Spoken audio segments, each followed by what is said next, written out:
Alright, battery's almost dead, but it's been a month, and right now I have moved everything out from the wall, put everything up off the floor. My toolbox is all stashed and everything, all this junk all over the place.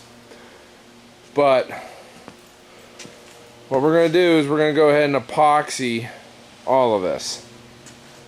And this is the primer that's down. Not sponsored, but this is what I went with. Why? Because I'm a little bit cheap too. And we're going to go right in front of the motorcycle. We're going to do this quarter of the garage. I figure if I'm going to do this area and it works, I'll do more. If not, then this can just be whatever. You know what I mean?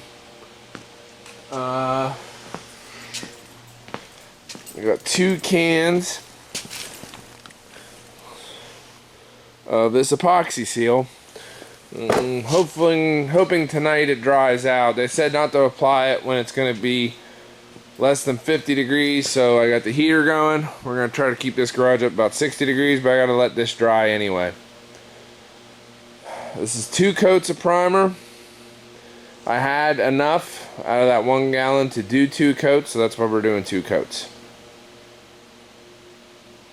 And after I leveled it, this concrete that is lighter than the rest, as you can see, it gets tire marked up pretty easily, and then that right there is still a little bit of a low spot, so I'm going to try to pour and spread epoxy from that area as much as possible in the beginning. Hopefully raise that up just a little bit. I mean, it's barely noticeable. And I went around with my grinder and I ground and smoothed all the edges out as best as I could, and took down all the notchy high spots. But we'll see how that works, because I mean, short from pouring the whole, re-pouring the whole floor, this is about as good as it's gonna get. You know what I mean? All right, here's to tomorrow. So I left it dry overnight. There's still some that needs to dry, like a little bit of puddles that pooled up.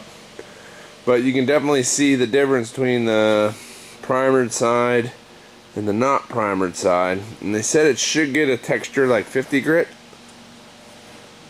Okay. I mean, it's got a little texture to it, but mostly I want it to stick there, and I shouldn't have an issue with that. So I used my squeegee, I spread it around a little bit, might spread it around a little bit more. I got some running to do this morning, but there's 2 spots back there I gotta spread. But hopefully this afternoon I'll be ready to put some epoxy down. And I probably won't come right up the line, but you know, somewhere close. Okay. Kind of a cold, wet day out there.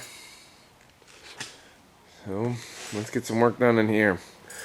Alright, the primer 2 coats, that took 2 days to dry. I'm not sure why, but it did. I mean, there was like a little puddle here, a little puddle there, so on and so forth around, and it pretty much all disappeared yesterday afternoon, but I thought, well, might as well give it a little bit more time to dry. You're not going to give it too much, I don't think, but let's put some epoxy down, shall we?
can't get the date, there's no point in talking to your manager. So it's going quite well. You see me working with the cement trowel, and that was just to kind of try to blend some of this edge in. I mean, no matter what, I had a little bit of a rough edge, and I just kind of wanted to get, almost spread the epoxy like a little bit of cement. If you look over there, I'm not sure if you can see it in the camera, but there's a little ridge there.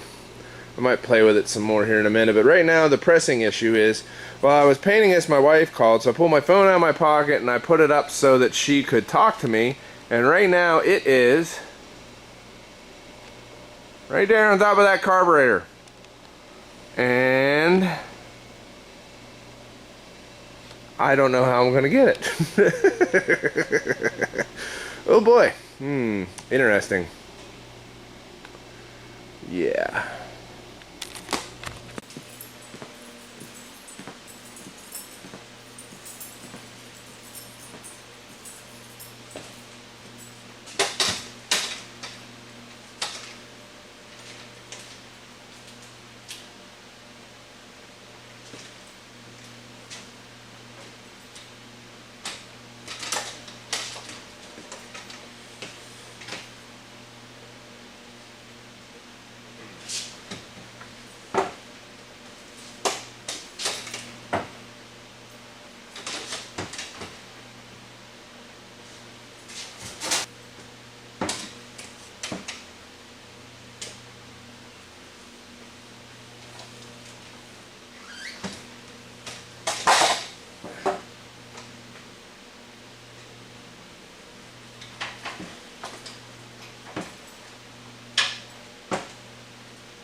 I got it.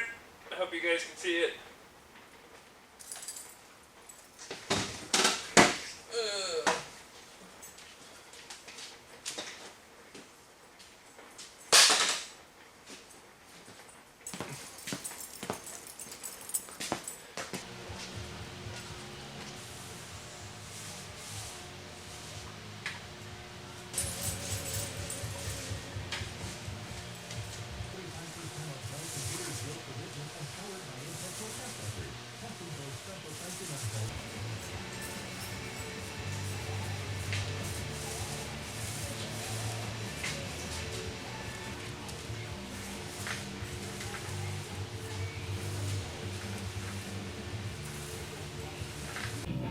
So in the midst of all the Metallica, you can hear, or you can see what, that's 2 coats. And my roller broke halfway through. If I put that on the video, the stupid roller broke. I had to finish with a short roller, but yeah, not bad. I like it. Now it'll be at least 24 hours before I can turn my radio off, and then 5 days before I can park anything in here. Yeah. Oh, and if you're wondering why I didn't do the other half of the garage, is because I don't have enough room for all this crap. I'll try to put it somewhere eventually. I have to build me a shed. I got welding projects, toolboxes, everything else. So we'll do this maybe a quarter at a time if I like this. Okay, out. Alright, it's the next morning. I got the radio turned off so I can record now without fear of copyright infringements. And as you can tell by my boot print, I went out on it, turned the radio off, but while I was on it, I was checking it out. I did have some spots that didn't cure up right, like they kind of got that. You ever get paint on real thick and it kind of wrinkles up on you? I had that in minute spots, and I think that's exactly what I did, which is I got the paint on too thick. As a matter of fact, I know because I spread it intentionally thick through there. So don't do that, and you may not have this problem. But I did some touch-up spots. We're gonna let that go for probably the rest of the day, and then I guess 5 days from today I can drive on it. It's gonna be a long time without my garage. Alright, I just went over it with a brush real quick with some of the paint I had left over, but yeah, we'll see how this works. Like I said, it's a garage. It's a garage floor. If it sweeps well, it'll be worth it. So, what's it been like to live with the epoxy floor coating? First off, it doesn't stand up to gasoline at all. Like, zero. This was a couple dribbles and it just and shriveled right up. Second off, it is very easily scratched. You don't have to drag very much across it to put scratch marks in it. Third off, it doesn't stay clean at all. Like, it really highlights how dirty. Like, look at, like, that doesn't look exactly clean, but it's better than that. Disappointing. Alright. Use your own judgment if you want to try it. I mean, if you're going to have a garage where you don't ever pull anything into, or maybe coat a basement floor where you're going to be like entertaining friends, yeah, it may not be too bad. But for me, kind of wish I just would have went with a sealer and been done. But at least I figured this out before I did the whole floor.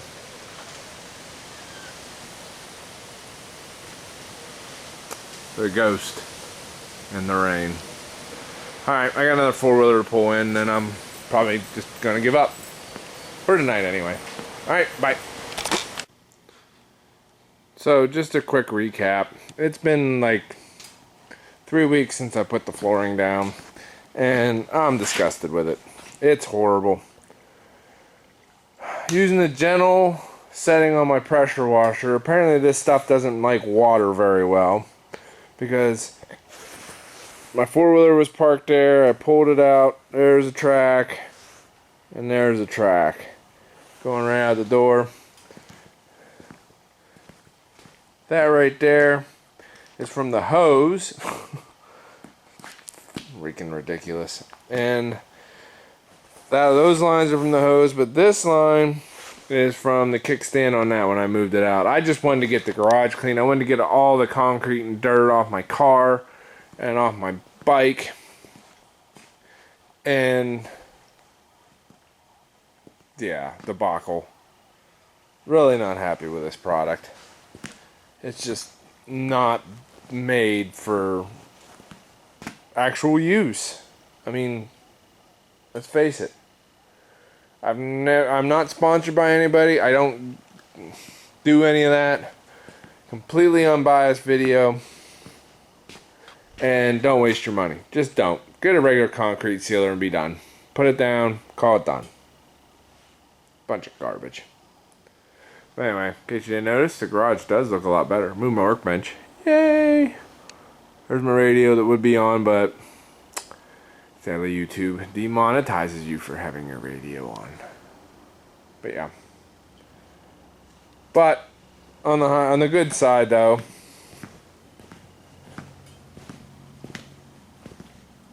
no splashing. Know what I mean? Alright. Put the stuff away. It's early April in Pennsylvania, can't you tell?